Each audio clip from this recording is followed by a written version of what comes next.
Chapter 8. The next afternoon, Annika grabbed the last grocery bag from her trunk and slammed it shut.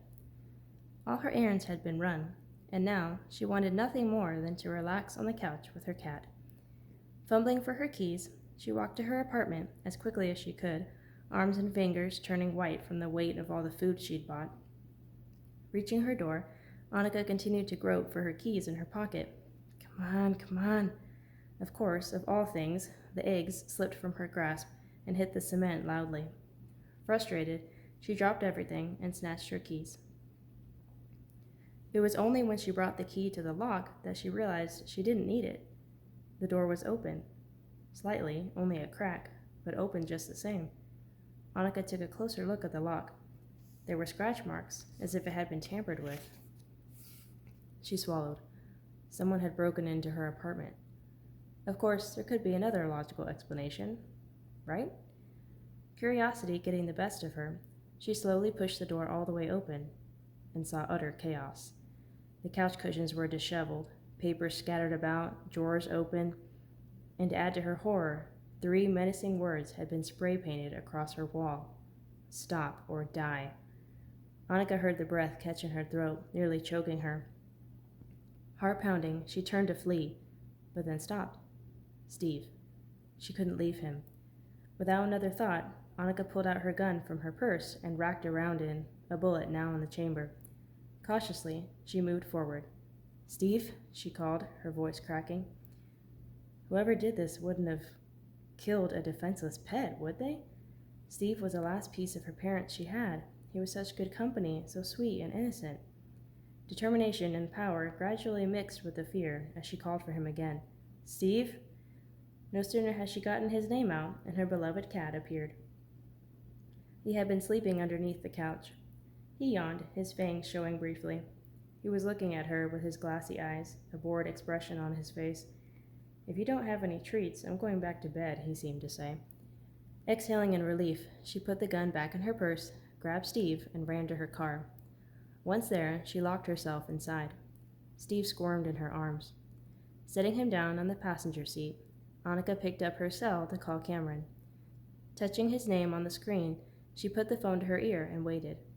She needed him, needed to hear his reassuring voice, tell him what was going on. Steve howled, paused on the dash. It's okay, buddy. We're safer in here. Trust me. She pressed the phone harder to her ear, as if that would help. Come on, pick up, she whispered. Hey, Annika, Cam, someone broke into my apartment, she said, trembling. What? Are you okay? Where are you?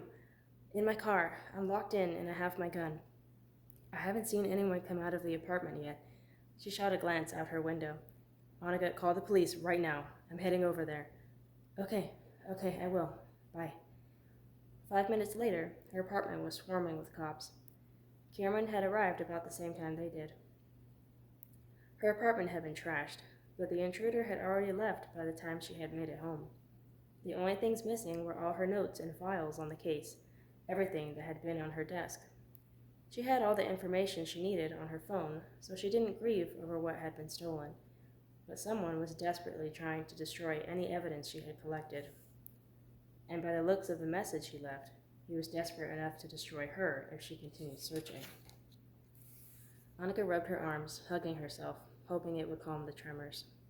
Moving closer to her desk, she noticed her family photo was lying face down. She picked it up. Glass fragments clattered to the floor, their smiling faces blurred.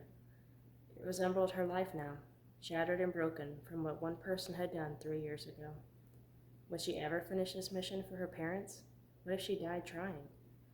As if reading her thoughts, Cameron slipped his arm around her shoulders, steadying her. To one of the police officers, he asked, Do you have any fingerprints? Yes, we have some, he answered. We just have to wait for the lab report. Cameron nodded and then turned to Annika. You need police protection or something. Cam, I'll be fine. At the very least, you need to get out of this apartment. Stay with a girlfriend, like Crystal. When she tried to protest again, he said, That wasn't a suggestion. She sighed. He was right. She wouldn't be safe here, and she certainly wouldn't feel safe, not until the person who did this was behind bars. I don't want to put Crystal in danger, though, she said. Well, then ask the police for protection. There aren't any other safe options. She pressed her lips together. I don't want to waste their resources or manpower. Besides, I don't know if they could give it to me. It's not like I was physically attacked. I'll go ahead and call Crystal. Good. Cameron glanced down as Steve rubbed against his leg. What about this little guy? Is he gonna go with you? Annika found a smile. Of course he is. Crystal would have a fit if I didn't bring him. She picked him up, already beginning to relax from his rhythmic purr. Oh, the life of a house cat. No worries, no fears. Annika set down the last box in Crystal's apartment. Cameron had helped her move a few things over. Together, they had called Detective Harrison, and after hearing the situation, he promised he would have his men patrol the area on a regular basis. Are you sure you're going to be okay? Cameron asked for the 10th time. I'll be fine, Cameron, really, she said, stepping just outside the door with him. I'm not in my apartment, I've got my gun, and I've got my killer cat, Steve. Cameron looked over her shoulder at the orange furball who lay sprawled out on the couch with Crystal. Yeah, he looks ferocious, he grinned. Annika smiled back, despite her stomach still churning. Maxwell doesn't know where Crystal lives. We should be good. I guess now we have to wait and see if he left any fingerprints. It's obviously him. We just talked to him yesterday. But again, without proof, there's not much we can do at the moment. Right. For now, all we can do is be extra careful. When you're driving, when you're at work, anywhere, keep an eye out. I will. But this is really a good thing. This means he's guilty and that we're making him nervous. She broke eye contact, knowing the lightness in her tone couldn't hide the tremor in her jaw. Yeah, but from the looks of that greeting card he left, it seems that's our first and final warning. I'm concerned for your safety. That's sweet, but don't worry. I won't if you promise to stay low. How do you mean? Don't go investigating or anything for a while. We need to let him think we've given up or backed off, at least until things calm down. I don't want you to wind up in the hospital anytime soon. Anytime at all. Annika made a face, like a little girl who couldn't eat her candy before dinner. All right, I promise. If anything strange happens again, you call me or the police. Got it? Okay. She nodded affirmation. I will. Thank you. Everything's fine. I can do this. I have to. For Mom and Dad, she thought. His strong arms embraced her. Be safe. You too. Annika watched him go, as a new worry made its way into her heart. Her life wasn't the only one in danger. Cameron's was too. Annika entered Detective Harrison's office a few days later.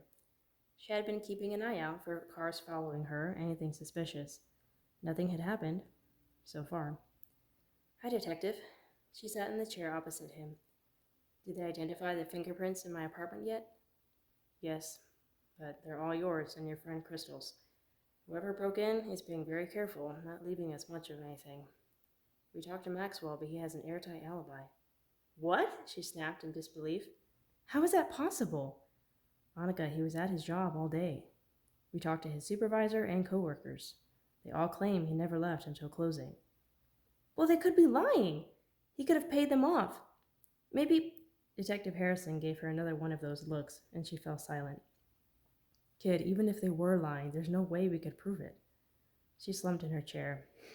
Right when I feel like I'm making progress, reality slaps me with a reminder that I still have no evidence. I know.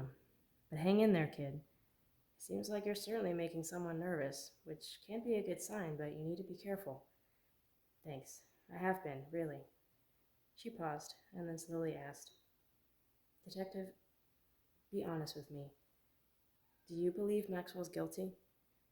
He hesitated only a moment. My guess is yes.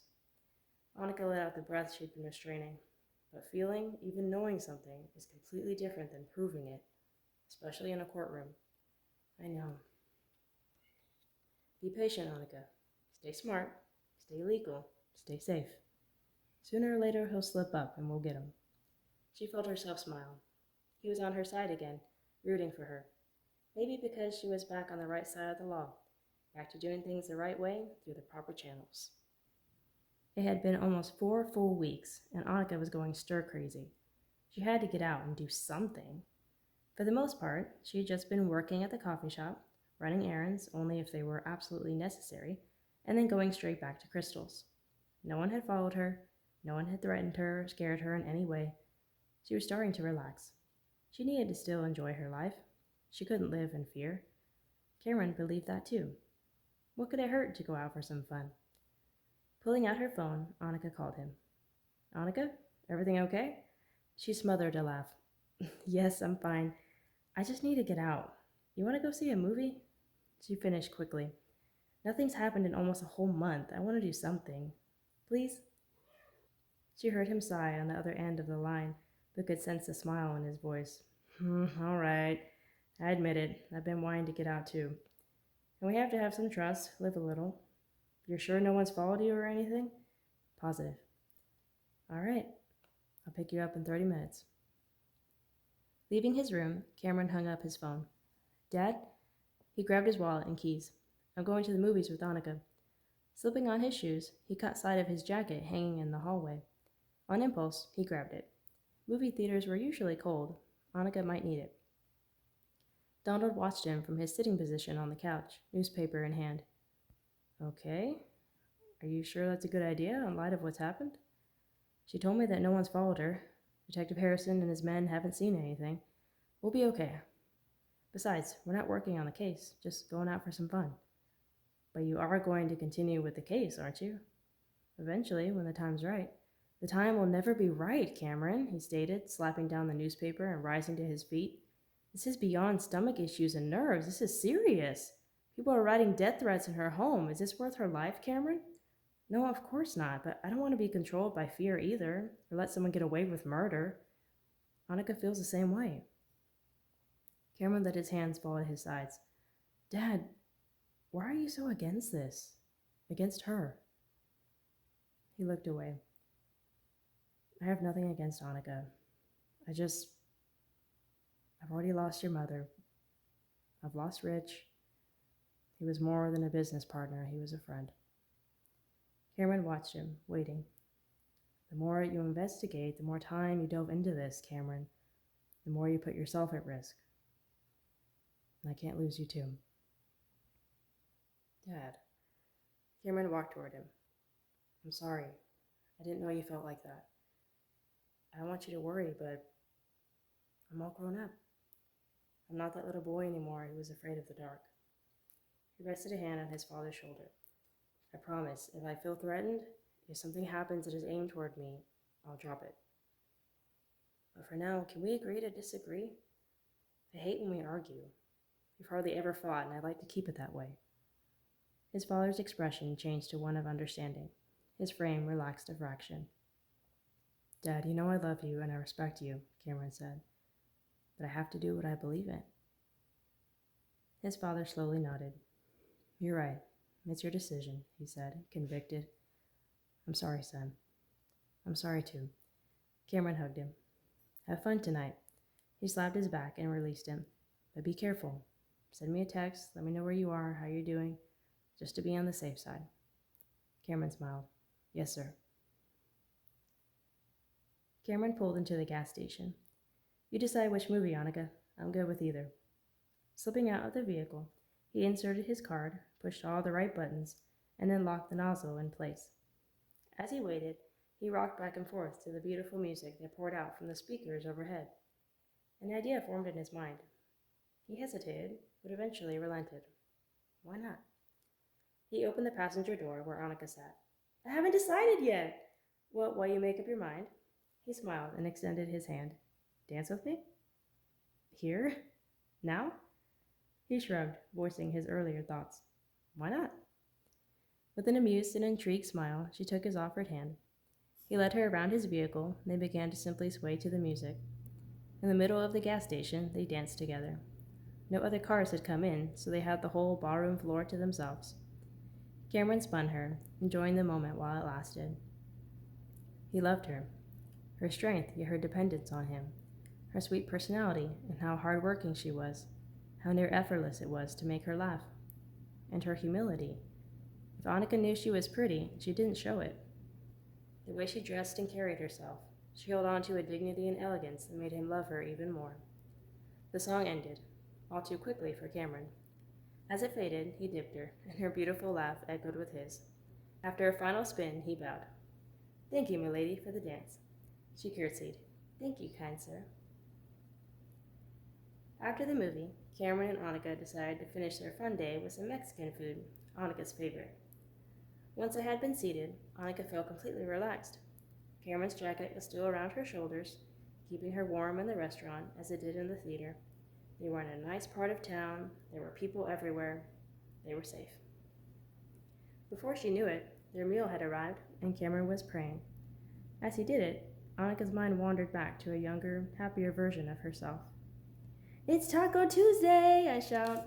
Dad smiles and opens up a bottle of his favorite hot sauce. "All right, dig in while it's hot, Nika." Mom sits down in her usual place at the table. "Hang on, we haven't prayed yet." Dad looks at me. Our cheeks are already stuffed with a mouthful of food, our eyes wide in mock horror. We all burst into laughter. It's times like these that I'll never forget. Being silly together at the dinner table, appreciating the smallest moments. Annika looked up, seeing Cameron across from her. She almost expected to see her dad, safe and unharmed. Shaking herself free of the memory, she said, "My parents and I loved Mexican food. Sometimes we'd pick a day to have one of our favorite meals, but it had to start with the same letter. Tuesdays we had tacos, my favorite. Tamale Thursdays, fajita Friday. What was Monday, menudo?"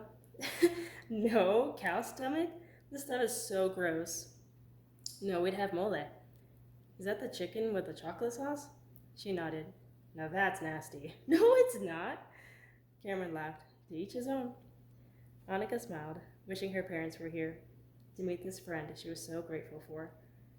After splitting a dessert, the two exited the restaurant. "Come on, Cam," she said, walking beside him. "You should have let me pay for at least some of it. It was expensive." "It's all right, Nika. I got you." Her pace slowed as she handed him back his coat. "Did you just call me Nika?" "Well, I guess I did," he said. "Just a nickname I thought of. You not like it?"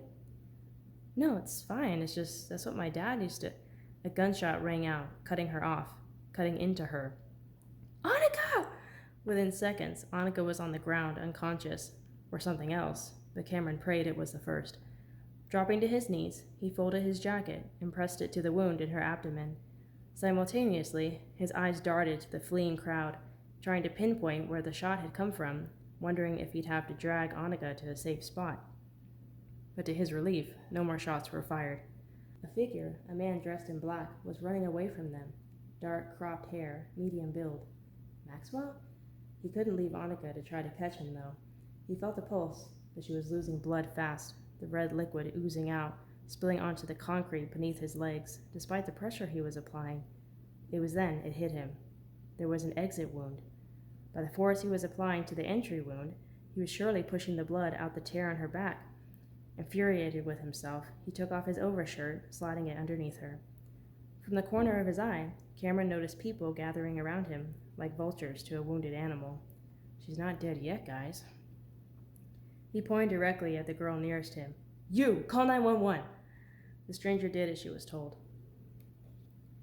Cameron kept his eyes on Annika, kept applying pressure to the wound, and kept praying. "Please, Father, save her. Please, don't take her. Don't leave me, Annika. Stay with me. Stay with me." That's the end of chapter 8. I'll see y'all tomorrow for chapter 9.